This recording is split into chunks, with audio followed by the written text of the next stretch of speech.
Today, with the first pick, we're grading the AFC and NFC East 2024 draft classes. We'll look at whether these teams address their biggest needs, if they found some day one starters among the group, and if we do anything differently had we been making those picks. Rick, I'm Ryan Wilson. That's Rick Spielman. This is episode 159. And Rick, before we get going, let me hit the old computer board. Doot, doot, doot, doot, doot. How many days until the 2025 NFL I know draft? Harry couldn't sleep last night, our step-in producer, because he is so excited about the 2025 NFL draft. But Ryan, we have 343 days left, and before we will be talking about the 2025 NFL draft. Man, I go back when we started talking about these quarterbacks, I went back and looked at some of the stuff we said about Shador back in last September, and there's 250 something days. It flew by pretty fast. So I suspect this will be very similar, which is both frightening Can I and ask a quick question. Where did you get the swag CBS Sports HQ hat that you're sporting today? you don't miss a thing. No. Harry, producer Harry's filling in for Debo again today. There are a few people more observant than Rick, even though he comes off as Inspector Gadget, like he's not paying attention to things. We got this hat before you were still gainfully employed by the Minnesota Vikings when they passed these hats out, Rick. So you didn't miss out on any free swag, because I know you're a big free swag guy. But yeah, I don't even know if they call it HQ anymore when they talk about CBS Sports as a whole, because at the Arizona Super Bowl last year, we both got the CBS Sports NFL hat. So this preceded you. You were still getting free swag from the Vikings. Okay. Yeah, I didn't know. It's like, because I didn't get to go to the Super Bowl this year, so I didn't know. Fingers crossed. Next one's going to be all you. Fingers crossed. All right. In case you missed it, we've already hit the draft grades for the 6 other divisions: the West, the South, and the North, both the AFC and the NFC. You can check that in the old podcast feed. And by the way, if you don't mind, hey, leave us a 5-star review on Apple Podcast. Leave us a question, mailbag related, and we'll answer it in an upcoming mailbag. All right, Rick. Let's start with the AFC East. First up, the Buffalo Bills. And I won't name names, but one of us was very, very, very upset when the Bills allowed the Chiefs to trade up and get Xavier Worthy. And then they traded down once again to the top of the second round. This person was beside themselves. Again, I won't name names. But it turns out that Brandon Beane knows what he's doing. He was very patient. They got their guy in Keon Coleman to the top, and they accumulated some draft picks along the way. Got safety help, which they needed. Got some interior defensive line help, which they needed, and Cole Bishop and Dwayne Carter. Dwayne Carter came by way of one of those trade downs from pick 28 and then again to pick 32. Got some running back help in Ray Davis, a guy with a fantastic story. We saw at the Senior Bowl, had a great season for Kentucky, a really good Senior Bowl as well. And they just checked boxes as they went down the draft board. And Brandon Beane, unlike a Tom Telesco, for example, isn't afraid to go up and down, but he got the guys that they want. Your thoughts? I gave this an A-. You gave this a B. I gave this a B. And if people were wondering, that was you who was ripping Brandon Beane the Correct. whole time while we were in the studios up in Stamford, Connecticut, talking about, and you were going ballistic on what the heck they're doing, why are they doing that? Why are they doing that? Yeah, you sounded a little bit Pete Prisco-like, which was kind of embarrassing in my opinion. I'm not good under pressure. Yeah, Jesus. Thank God you're just play a GM on TV, because Lord knows if the real life thing ever happened, where that would go. By the way, if the people knew how many times we had to take and retake the shot because I couldn't do it right on the show, they would be surprised. Like when I redrafted for the Falcons with the edge rusher in round 3. Remember that? That was fun. Yeah, you are a great TV general manager, just like there you go. So I liked what Brandon did. I think it was a lot of very solid picks. They had a lot of holes that they had to fill. A lot of change, especially on the defensive side of the ball. Loved Coleman pick because even though he ran 4.61, we've talked about it a million times, plays a lot faster than that. He is a big physical receiver that I think will excel in the Buffalo Bills weather down the stretch. You know, he did it when he was at Michigan State, so this kid knows how to play in the cold weather. Cole Bishop, to me, was an ideal fit for their defense, hard-hitting safety that maybe better closer to the line of scrimmage. We kind of compared him, and I believe you did too, is a little bit Taylor Rapp-like. Yep. When he came out of Washington at the time. But I think this kid may have a little bit more upside in coverage on what he did, and especially watching him move down at the Senior Bowl.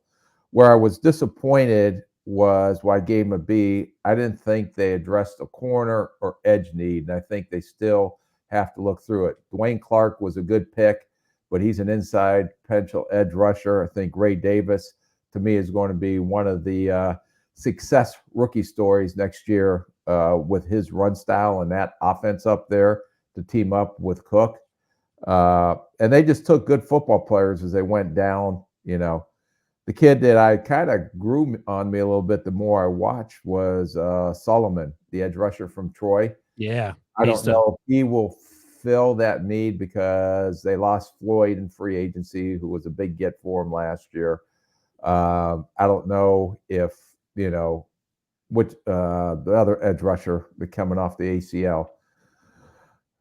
If he'll get back, Von Miller, if he'll get back to form that he was before the ACL, because he did not have an impact at all for him last year. But I still think, just like they signed Floyd last year in August, I believe, they'll still continue to add to this roster. So I thought this was a very, very solid, steady draft. And it was more filling a lot of holes through the draft as they let guys go in free agency. So I want to come back to something that you mentioned, which I thought was very interesting. You talked about they didn't necessarily address the cornerback position as much as perhaps they needed to. And they drafted Kyrie Elam a few years ago in the first round. He hasn't worked out. They traded for Rasul Douglas, who was an impact player at the trade deadline last year. They do have him. Teron Johnson still on the roster. He's a nickelback. Christian Benford was the other rookie 2 years ago that came in with Khair, and he's actually been a little more of a success story. But Trey White, they moved on from. And I mentioned Trey White because I want to get your thoughts on this, Rick. And how do you sort out your personnel decisions when you know on June 1st you're going to get $10 million back, in this case because of Trey White, and you can allot that towards fixing cornerback or something else or whatever? The problem is you have to wait because other teams are free to make moves now that have the money, but they're going to get $10 million plus in salary cap space after June 1st, and then they can go back filling some other holes. Yeah, I didn't know if he was a designated June 1st cut, because if he was designated before June 1st, then you can do that. Or if they're, but he's already released, so I'm assuming he was a designated. So they already did receive that cap. If I'm if I'm correct, and please, if I'm wrong, someone correct me. But I'll double check. Yeah, I do believe if you designate them as a June 1st cut, you can actually get the relief early. But I think you're only allowed to do that for one player at the most. But I haven't reviewed the rules in a couple of years, but I think that is what the rule was. But either or, they still were able to fill some needs in free agency. But this was Brandon Beane relying on his staff and the coaches to bring in and develop all these young guys as they not rebuild, but retool. And it's not a rebuild because you have Josh Allen there and you got a pretty good offensive line. You got some of your critical pieces coming back. So I think this was just getting that roster younger and more financial benefit by having these guys who I think most of them will make the roster on rookie contracts. He was designated a post-June 1 cut when he was released on March 6th. So they'll get $10.2 million back. And if you're looking at cornerback help as we sit here, Chidobe Awuzie, I'm trying to find the available corners. I think Gilmore is the best one that's still out there. Who's that? Gilmore, who was actually Steph Gilmore. Thank you. Yeah, because it's slim pickings otherwise, it looks like at this point. But anyway, I just wanted to make note of that because that also, I don't know if you have those conversations. You have those conversations leading up to the draft. Well, we're going to have this much money afterwards. If we don't address these needs, maybe we come back and circle back. Is that a question? Well, you still got to remember, you got to get your rookie signed. You have to have enough cap space for your practice squad, for your replacement players. So, but it doesn't stop there just because they haven't filled maybe a couple of these needs. and we'll get into this, I'm sure, in August on teams making moves to fill needs. When you look at other teams' rosters and say, boy, they're very heavy. They're going to have a tough cut to make at the corner position. Maybe we can make a deal with them. So that's all coming down the stretch here. But by no means is this roster totally, or no team's roster, in my opinion, is totally finished and complete. By the way, I'll just mention quickly the linebacker out of Washington, Ulofosio. I actually liked him a lot during the draft process. I thought he would probably go somewhere day 3, but I think he gives him some athleticism in the middle of the field. And I also like Daquan Hardy, the undersized cornerback out of Penn State. He's probably going to have to play inside. He's 5'9", 179. Did run If 4.39. I would have bet you $1 that Hardy would have went before King last year at this time, Oh my gosh, you would have told me I was crazy. absolutely. And I actually liked Hardy watching him play during the pre-draft process. He's just so small. Yeah, the Kalen King thing is a weird one for sure. All right, A- for Buffalo from me, B from Rick. Next up, the Pittsburgh Steelers of today's conversation of the AFC East, because producer Harry is a Dolphins fan. Let's see what you perpetrated against the Dolphins grade-wise. My goodness, gave him a B. I gave him an A-. You don't do minuses and pluses. Chop Robinson's where they started. They needed help off the edge. They got that. And I'll lump him in with Mo Kamara, who they got as the designated pass rusher in round 5. I think Mo's only about 6'1", 250-ish. Look at that. Hit it around a dot. So he's undersized height-wise, but he's pretty twitched up. I don't think he's something you're looking – not someone you're put on the field if you're trying to stop the run. And then, of course, they did the most Miami Dolphins thing ever under Mike McDaniel. Jalen Wright, round 4.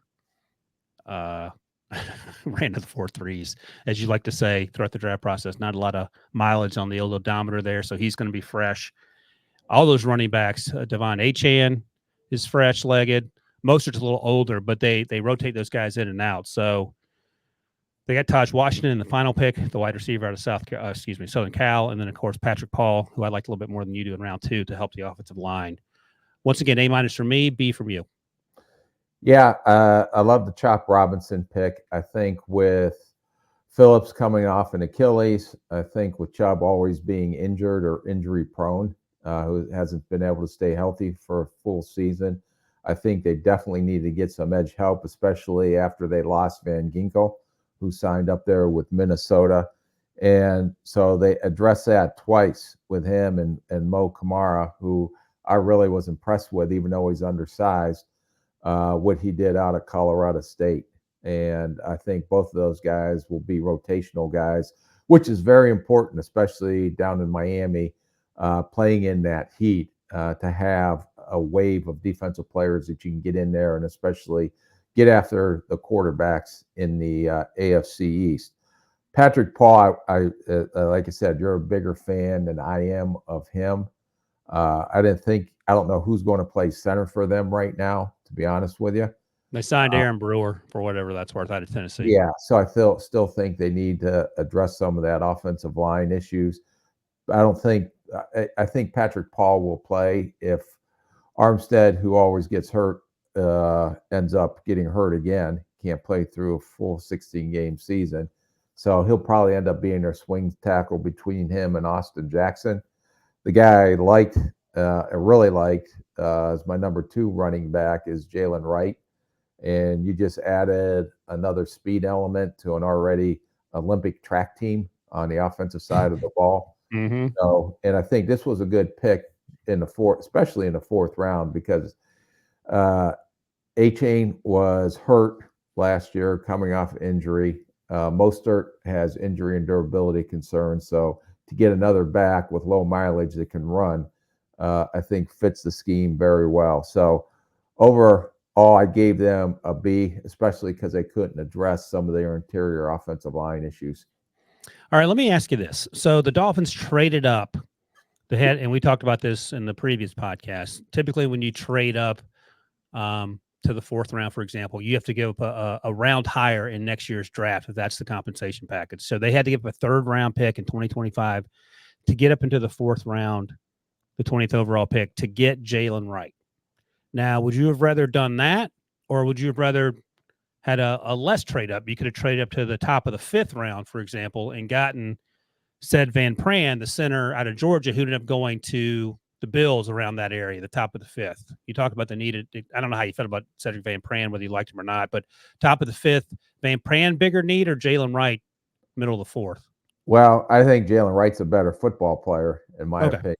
So I think Chris Greer, the general manager down there, went after a player that was high on their board. And everybody's board's different, especially when you get through the fourth and fifth rounds. And the Georgia center may not have been as high on them, or they did not like him as well from a schematic fit or for whatever reason. So go get the players that you like.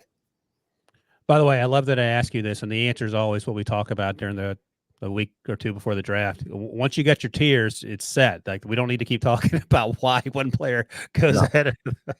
Yeah, you continue to bring it up. Their tiers were set. You think I'd learn? By the way, a name I didn't mention, I don't know if you mentioned him in passing while I was looking up the trade details. Malik Washington. They got Malik Washington as well, the slot receiver out of UVA in the 6th round. I thought that was a bargain. I've talked about this before. I was sort of surprised at how some of these players like Malik Washington, like Anthony Gold, there's another slot receiver that I liked a lot that went later. Oh, Jaquan Jackson. How compared to last year's group, none of these guys are Tank Dell, but Tank Dell wasn't Tank Dell until he got to the Senior Bowl, it felt like. Trey Turner even got drafted higher than I thought a year ago. But it felt like this year these smaller slot receivers didn't lasted much longer than last year's group. Yeah, this is because of the depth of the big receivers up top, which was way better than the draft was last year. And that's why you've seen Zay Flowers go where he went, who had a great rookie season with the Baltimore Ravens, and the Tank Dells. But those actually were the best receivers, the smaller slot guys. That's this year. There was a bunch of big guys that can run, that are true X's or Y's or Z's, wherever you want to put them, that can do multiple things, but they bring size and speed. So I think that's why these guys got pushed down this year. I didn't mention it when we were talking about the Bills, but it looks like the Bills are thinking about trying Keon Coleman as the X. Any concern about that with the 4.61, or as you pointed out, he plays faster than that? Who cares? If he ends up catching 90 balls or 80 balls and 1,000 yards, is anyone going to really give a rat's tail about what he ran at the combine? That sounds like somebody who took a big swing and a miss on Puka Nacua and wouldn't give up on it. That's what that sounds like.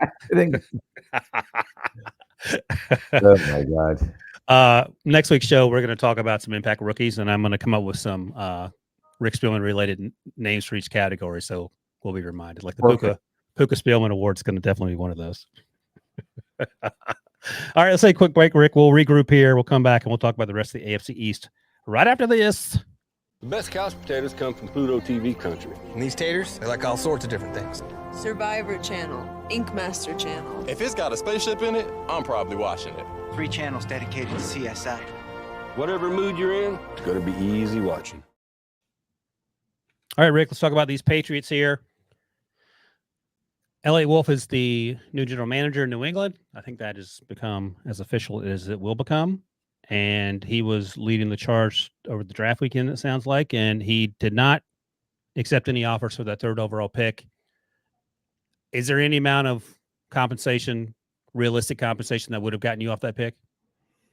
Well, they have issue at quarterback. They need one for the future. And when's the next time? Hopefully you're not picking in a top 3 again. Right. And, who knows what the quarterback class, it doesn't look right now as strong as this year's quarterback class was. I don't predict 6 going in the 1st round next year, but we got a long way to go for that. But some confirmed rumors out there is that they were offered Minnesota's 2 1s and a 1 the following year and turned it down. So the other thing too is, how much influence did the ownership have on making sure they came out of here with a quarterback? Because this was a team, like we said in the past, that needed to get a quarterback, especially when you're picking 3rd overall in the draft. And there were 3. And they got one of the 3, as you want to put them, horsemen in this year's draft, with Caleb Williams and Jaden Daniels and Drake May. So just reading some clips on it, sounds like they're working on his footwork. They're doing a lot of things. Hopefully they don't paralyze the kid too much on technical things. But, I thought it was Jacoby Brissett signing was huge for them, because it doesn't force them to play Drake May until they're actually ready to play him. But I think from what we've seen, even though he had a down year, but what we saw at the pro day at North Carolina that this should be their franchise guy coming in at some point, playing this season and moving forward into the future. Me, I know I've asked you this a million times, so I want to ask you. I would not play him one single snap this year. Maybe week 18 or something if the season's over.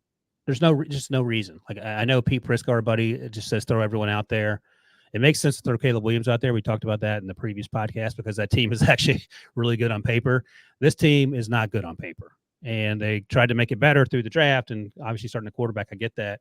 Also, I guess it tells us this. If they had those 3 first-round picks on the table, 11, 23, and 2025 first from the Vikings, that means they weren't crazy about J.J. McCarthy or the fall-off between Drake May and J.J. and Michael Penix Jr., whomever else they thought were going to be around there. So that's why they presumably went in that direction, right? Yeah, that's what I'm assuming. And since you asked me for the millionth time, I apologize for not paying attention because I was honed in and focused on the next pick. All right, let's talk about that then. No one wants to hear you repeat the same things. Yeah. I keep asking you. Do you think that Russ Wilson's going to start every game? How about Spencer Rattler? Do you think he'll play this year? You know what's funny? You've talked more about our guy than I have since the draft. You made that decree. You miss him. I think that's what I'm. Can't wait to who your next year Spencer Rattler will be. That very excited about who you will uncover during summer scouting school. And I already got an indication of who I think I do too. Who do you think my guy is? He's at Notre Dame right now. He is at Notre Dame. You know it. That's right. All right. Fingers crossed, Riley Leonard. Let's make this thing happen. All right. So they get Drake May, and then they trade down out of the opportunity to get Ladd McConkey, and they get Jalen Polk there. Come back and get Caden Wallace, the right tackle out of Penn State. I think he's a right tackle only. Some of these unofficial depth charts have had him on the left side, but that would seem ambitious to me. We'll see what happens. We got a couple months to figure out where he's going to end up. Yeah, he's like listed unofficially on our lads. It's the backup to Chuck Okafor, who they signed from the Steelers in free agency. Lane Robinson, more help along the offensive line. They love drafting guards. I'm laughing because they drafted what felt like 20 last year, and a lot of those guys played. City So had to play a lot. The kid out of UCLA played a lot as well. Javon Baker, the Alabama transfer wide receiver, they got in round 4, some more wide receiver help. And then Joe Milton in round 6. I'm fine with that. The good athlete. I think that Elliott Wolf said he was too good to pass up there. I understand that. And Jaheim Bell, the athletic tight end, who didn't quite hit his potential at South Carolina and Florida State, and hopefully he can find his way there. But as a 7th rounder, you're going to have to bust it because there's no guarantee that you make the roster there. Let me read you some names because we've talked about this class enough. But let's see here. So we've talked about you'd have taken Ladd McConkey over Jalen Polk, correct? Yes. Yeah, so that was one thing that they did that we disagreed with. And let's see if there's some other wide receivers we would have targeted there. Also on the board, A.D. Mitchell, I would have taken. Correct. So you'd have taken him as well? Yes. Okay, so those 2 guys were gone, and then the next wide receiver was Malachi Corley. And then I understand if they're different type players, maybe need so on and so forth. Malachi Corley or Jalen Polk? Probably Polk at that point. I think so too. And then let me ask you about Caden Wallace because I'm interested if you would have taken another offensive lineman there. So Isaiah Adams was there, but he plays guard. Cooper Beebe was there. He plays guard. Kieran Amagaji was the next tackle off the board, and then Delmar Glaze was also a tackle/guard off the board after that. Any of those guys get you going over? Yeah, I just I don't know if you try to take a swing at a left tackle or Caden Wallace maybe comes in. I think he's a right tackle, to be honest, that may come in and compete for the right side. But it was kind of interesting about this draft is that they took all offensive guys until the 6th round when Marcellus Dial, the corner from South Carolina, everyone else was offensive related. Yeah, look at that. So they were trying to really build up this offense with some youth, especially up front. Javon Baker, I think in the 4th round, his biggest issue to me is I think he doesn't play fast, but he's a good route runner, more of a possession type guy. They need to get some weapons around Drake May as he develops, and they must have felt pretty strongly about Polk and Bakers coming in and being some contributors this year in the receiver room. 3 picks later, Tez Walker went off the board to the Ravens. I think I like Javon Baker better than Tez Walker, especially early, even though one's incredibly fast as a 4.3 straight line speed guy and Tez Walker. Yeah, Baker, to me, I know because he was a transfer from Alabama. He was down there at Alabama. So I think Walker has more opportunities to make big plays down the field. I Yep. think, and would give them at least some vertical speed to take the top off of coverage. If you look last year, they did draft speed, and Pete's guy, that little Demario Douglas. the Mario Douglas. So, but he's just a little slot guy. So I would have tried to get maybe more vertical speed, especially in the passing game, which I thought they were lacking last year. That actually is a good point. Guess you should take the whole picture under consideration when you're drafting, not just draft the guys you like, is what I'm hearing. Just those are things you try to talk through, but as you evolve in your GM role on this thing, hopefully you'll see the bigger picture of everything. How mad would you be if there was a Hallmark movie and I won the role of the general manager on the Hallmark movie over a football team? Yeah, that'd be great. I would be very disappointed in Hallmark. I'd probably never watch another Hallmark movie the rest of my life. And yeah, producer Harry, you don't know this fun fact. Rick is a huge Hallmark connoisseur. He and Charles Davis, and I both joke when I see them that's the first time that you're a serial killer when you just watch Hallmark movies nonstop. Hopefully Hallmark's not a sponsor. All right, next up. B- for me, B from Rick on the Patriots once again, and then the Jets. We both gave the Jets a B. Olafashinu at 11, home run. Would you have been? How could Pete give him a B-? Let's see what Pete said. Pete said he is a left tackle for the future, but also insurance if Tyron Smith can't play the whole season. He is good in pass protection, but needs to improve run blocking. This isn't an all-in pick like Brock Bowers might have been. Funny he mentions that. I was going to ask you, would you have rather had Brock Bowers here or Olafashinu? I think Fashanu. Me too. I understand how unique Brock Bowers is, but Fashanu is a huge need that they had to fill. And to get him at number 11, who may be the best pass protector in this draft, I understand needs to work on the run blocking, but I think he has future Pro Bowl ability at left tackle, something they desperately need that's been missing there for a long time. And he's going to play because Tyron Smith is not going to stay healthy. He hasn't stayed healthy for 17 games. And I'll predict this year he won't stay healthy for 17 games. All right. I don't want to make a dollar bet on someone getting injured, so we'll just circle back and see what happens. Yeah, and the other thing is he's only 21, Olafashinu, number one. Number two, if he had come out last year, he would have been the first offensive tackle player taken, and he may have been the first player taken since we didn't know who C.J. Stroud was at the time. No, he wouldn't have been the first player taken. Absolutely. I don't know. If the Bears had stayed put, here's the thing: the Bears traded down. They would have traded down to 9 if all the ransom that they got was still on the table. But all right, fair enough. You win that one. He wouldn't have gone first. He'd have been a top 5 pick. How about that? Potentially. And then the Jets traded a 5th round pick to get up a few spots in round 3 to get Malachi Corley. I love this pick.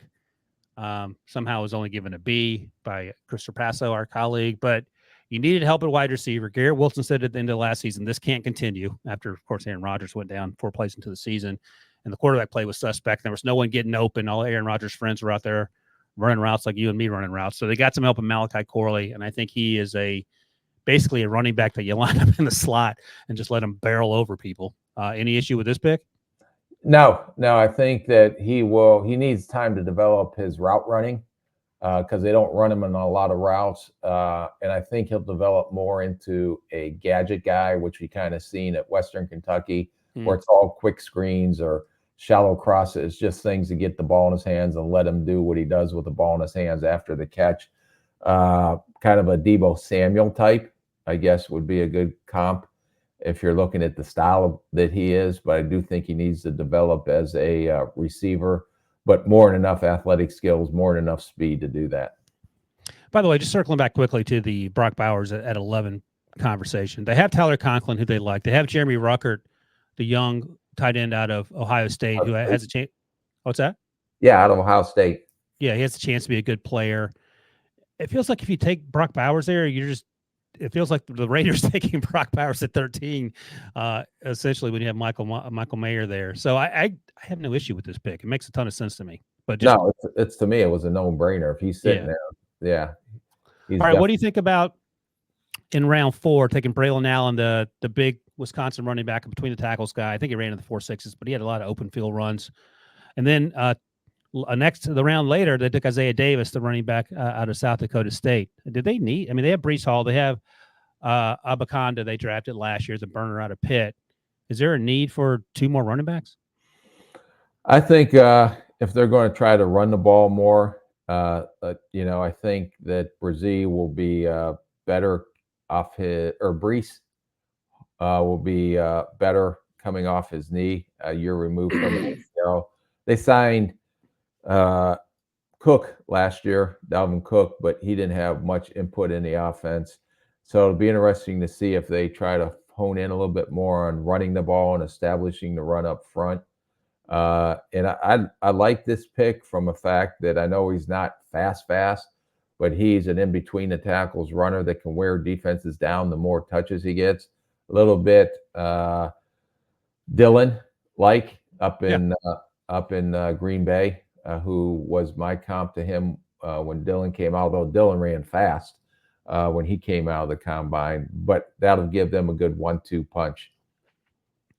So the last 2 picks was Quantez Stiggers, the cornerback out of CFL, by the way. He had a good Shrine Bowl, and then Jalen Key, who you know from Alabama, the safety there. The other name I want to mention in round 5 between the 2 running backs drafted there, Jordan Travis, the quarterback. They have Tyrod as the backup right now, Tyrod Taylor to Aaron Rodgers. I love this pick. I think this pick is quietly not the best pick they made, but quietly a very good pick because you just redshirt him a year, and then you see where you are. Yeah, no, I thought this kid had a real natural feel how to play the position. May not have the strongest arm, good enough athlete, but not a Jaden Daniels athlete when he's running up and down the field. But this guy has a knack and a feel for the position. And the reason Florida State went undefeated was because of the way Jordan Travis played. I agree. All right. B's all around for the New York Jets. We're going to take a quick break. When we come back, we'll focus our attention on the NFC East right after this. At CBS Sports Golazo Network, we're bringing you the game. Madness of Messi arrives! Breaking down the game. This is unlike anything else in the world. And changing the game. Get it all for nil. That means free. Wow. And all day long! 24/7. All right, Rick, let's start with the old Cowboys. You gave them a B. I gave them a B. Now, they traded down from 24 to 28. They allowed the Detroit Lions to come and get Terry and Arnold. And in the process, they passed on Jordan Morgan and Graham Barton, players they could have used inside or out in the case of Jordan Morgan.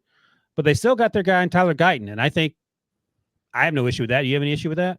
No, I thought to still move back, accumulate some more picks, and to get a Tyler Guyton. Now they're going to have to make that conversion to the left side, is what it sounds like, where they're going to line him up. He's more than athletic to do that. He played only 1-year starter on the right side at Oklahoma. So I think this kid has tremendous upside. They'll try to accelerate his development, I'm sure, to try to keep Tyler Smith, in at left guard. So I think Guyton may have more upside than Smith does as a left tackle. So I can see what their reasoning was why they went for this pick.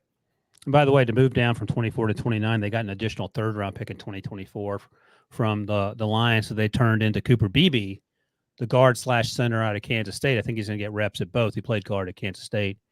And it's hard not to love the idea of Cooper Beebe plus Tyler Guyton as opposed to getting Jordan Morgan or Graham Barton. I mean, it's hard to argue with that. Yeah, because I think Cooper Beebe, for as long as he played at Kansas State, he's played left tackle, right tackle, left guard, right guard. The only place he hasn't lined up is center. I think they'll try to cross-train him, but this is a tough, physical offensive lineman. Maybe a little bit limited athletically, but built, like your dorm room fridge, just square and blocky. And I think he is a really good football player, even though he's got some athletic limitations. I think we compared him to who was the guard came out of Texas, El Paso, Hernandez. Oh, yeah. Will. That's who I thought, yeah, Will Hernandez. That's who I thought he reminded me of. And not to speak for Cooper Beebe, but like your dorm room fridge, he's probably full of beer. I don't know about that. I just know he is hard to get as thick as he is built and as square as he is built. He is built like an offensive lineman should be. Beer and bologna. That's what's in the old dorm room fridge. Maybe Cooper's a little healthier than that. All right. In round 2, pick 24, they get Marshawn Nealon, the edge rusher out of Western Michigan. Was going to transfer to Colorado. He was in the portal, and then the coaches talked him into staying. He played alongside Braden Fisk the year before. He transferred to Florida State. Of course, he's also a second-round pick. Long edge rusher, had a good Senior Bowl, was dominant at Western Michigan, more of a power rusher. I think he needs to hone some things in terms of expanding his pass rush arsenal and all that. But they need edge rush help, and Nealon was there. I like this guy. Yeah, I think a little high for me. Okay. But talking to some of the coaches that actually coached him on the field down at the Senior Bowl, they thought that he had the quickest first step out of anyone down there during the drills and during practice. I think that he just needs to polish up his arsenal of pass rush moves, come up with a better pass rush plan. I think he's stout enough to play the run. I can see them liking this guy. I saw a little bit of Everson Griffin in him, and I can see why Coach Zimmer probably liked this guy as well. By the way, I'm sorry they keep coughing to the microphone. I thought I hit the mute button, and the mute button's not working, so that's on me. It's like, God, that guy's rude, and my mute button's not working. So, but then a list of things for Debo to fix, Harry, the cough button. He broke that on his way out the door.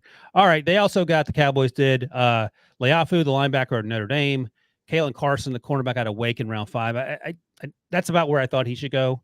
Flournoy, the wide receiver out of Southeast Missouri State, we saw him down at the Senior Bowl, and they added some help on the offensive defensive lines with Nathan Thomas and Justin Rogers to wrap up their draft. Maybe you know this, Rick. When exactly is Jerry Jones going to get crazy? And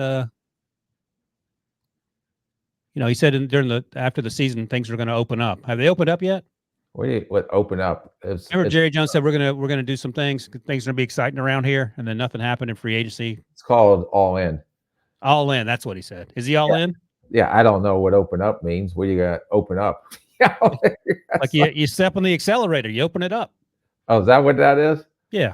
Okay, I gotta learn your new GM terms. So it's TV GM talk. Come on. I think it was a very conservative offseason. Right. I think they tried to fill needs through the draft. They were, cap inhibited because of Dak Prescott's contract. They still have to save some powder because they're going to have to extend Micah Parsons, and who knows where that's going to be. CeeDee Lamb, who now these receivers are, the $30 million barrier is now seemed to be broken. And especially with JJ, Justin Jefferson, and Chase coming up, where those contract numbers are going to end up, 35 plus, maybe, especially what Amar St. Brown got in Detroit. So they have to be careful, because, and it was interesting because of Dak Prescott not giving him a long-term extension either. They can get, he's in the last year of his contract and eating up $55 million of the cap. So all in to me would have been pushing a bunch of money out and extending Dak, but they didn't do that. So that to me is, do they do, even though they say something different in public, do they really think that Dak Prescott is the guy? And if they do, they may have, given him another extension to create cap room to do some other things. So it's a little bit, I think all in is, to me now, I'm interpreting it as all in. We better all in win this year. Yeah. The whole thing's going to potentially get blown up next year. It's funny because it felt like Jerry Jones was dragging his feet the first time with the Dak contract and probably cost himself $3 or $4 million a year because he waited a little longer. And then this time, to your point, what does this mean? And by the way, there is a way, but there's no way on planet Earth you can pay your quarterback $60 million and your number one wide receiver $30 million a year, right? No, well, you can if you do extensions and get creative with how you're going to cap account that amount of money, but you can't do it all in 1 year. Right, man. Yeah. All right. Well, they're all in. We'll see what that means. B and B from you and me. Next up, the New York Giants. I gave them an A-.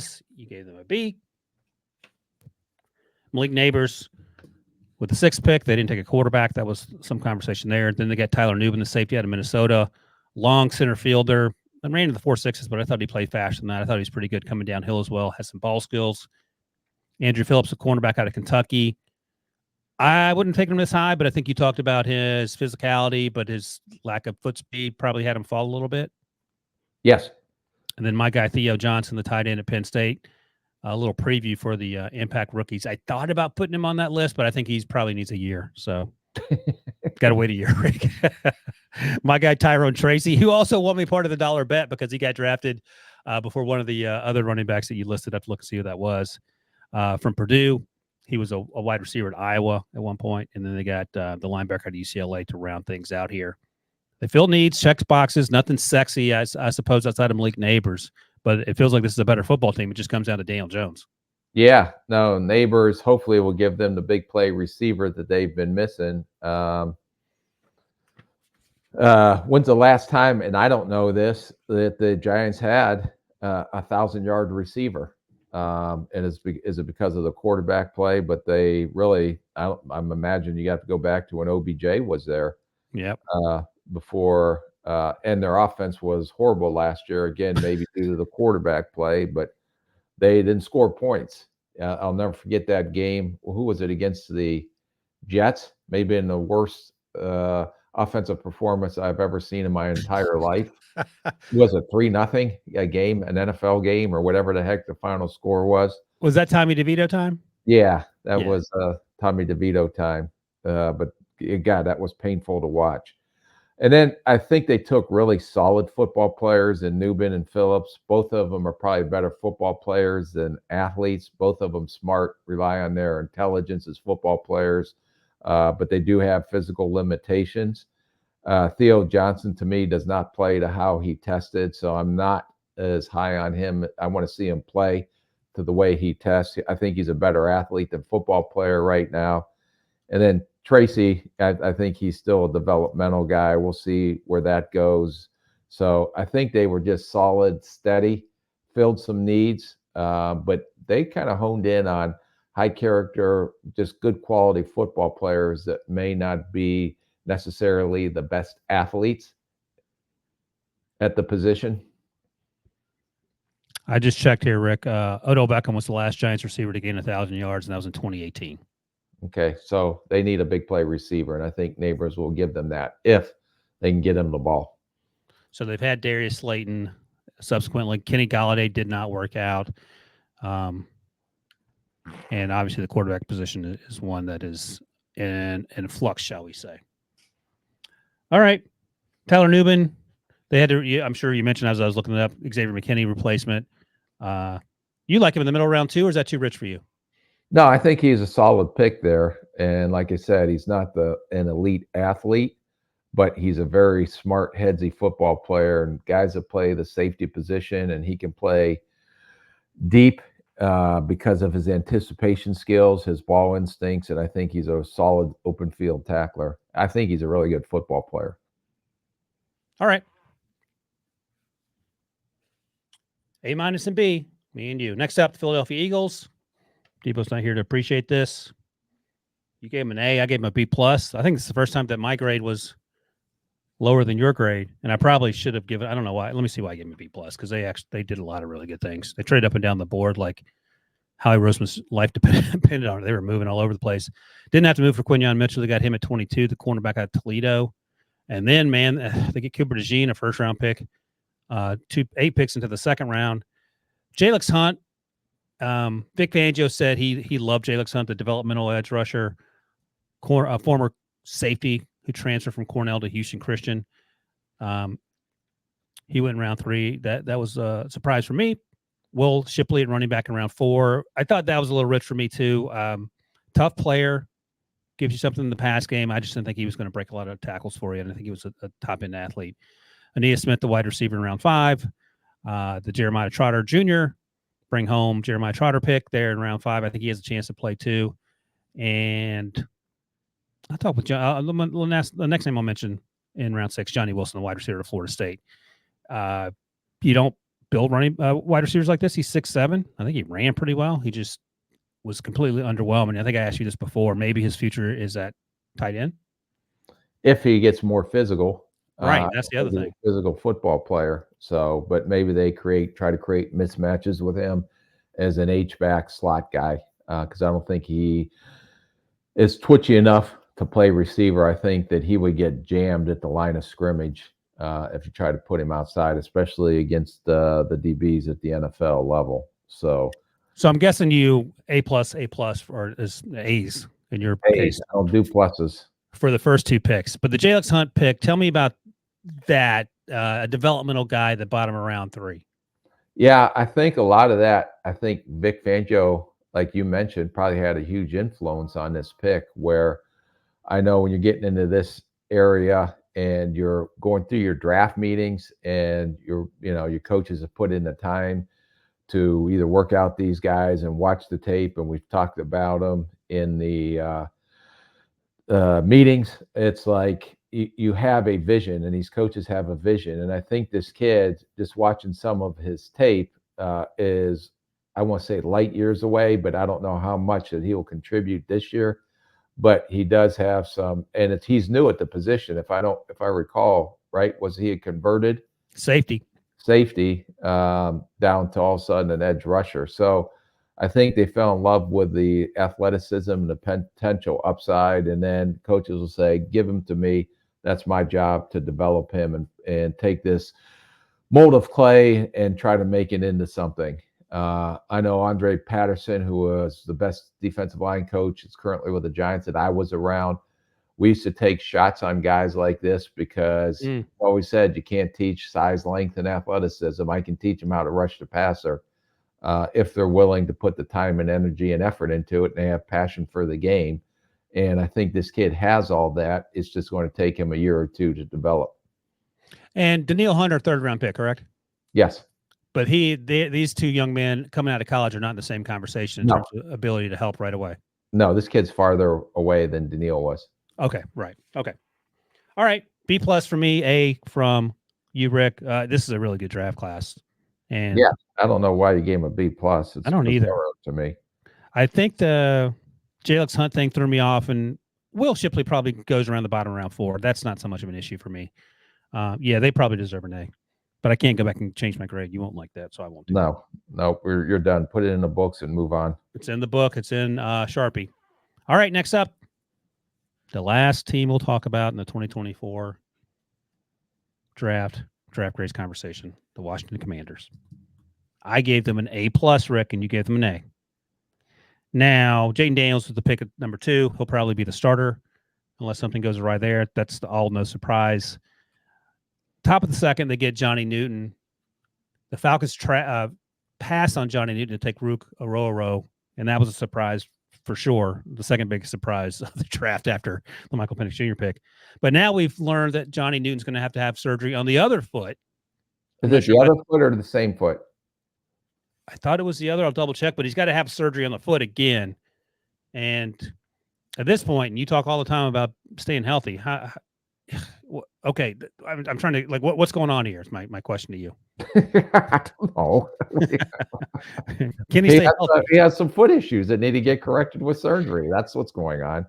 It's the other foot, according to producer Harry. So now it's both feet.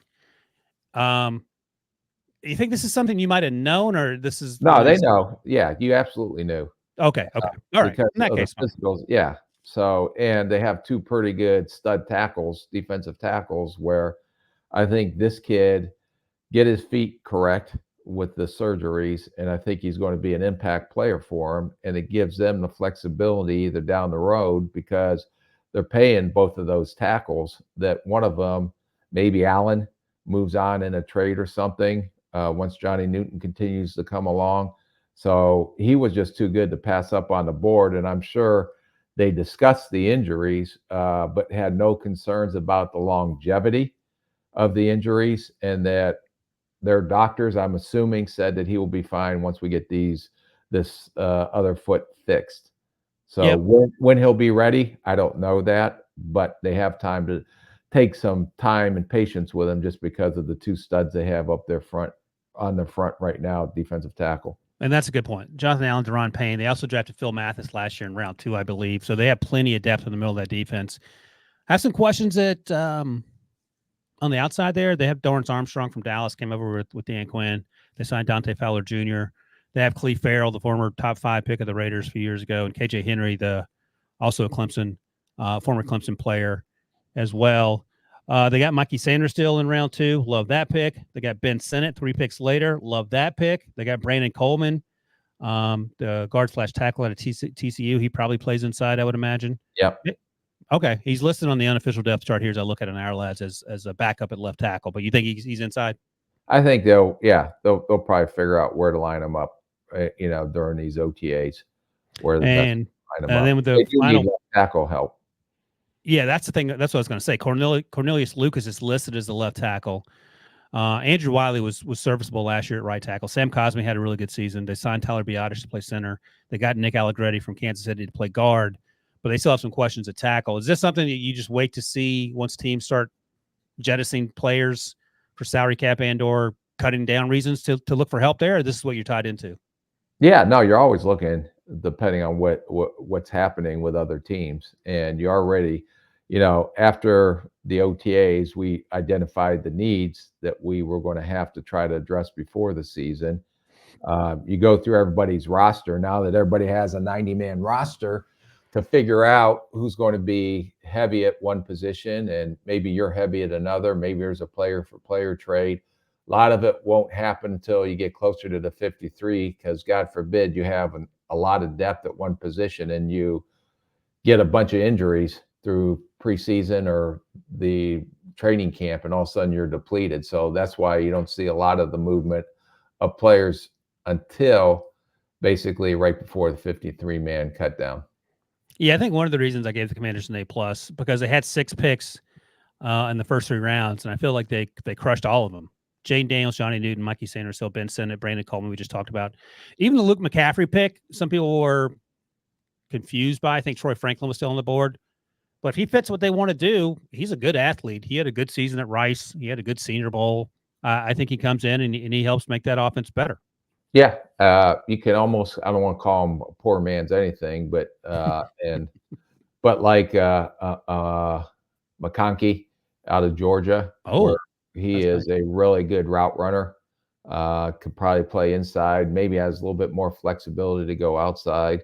But, McCaffrey, the bloodlines, he was a quarterback at Nebraska, actually, with my son, JD, when my son, JD, was playing there as a freshman. He was a freshman at the time.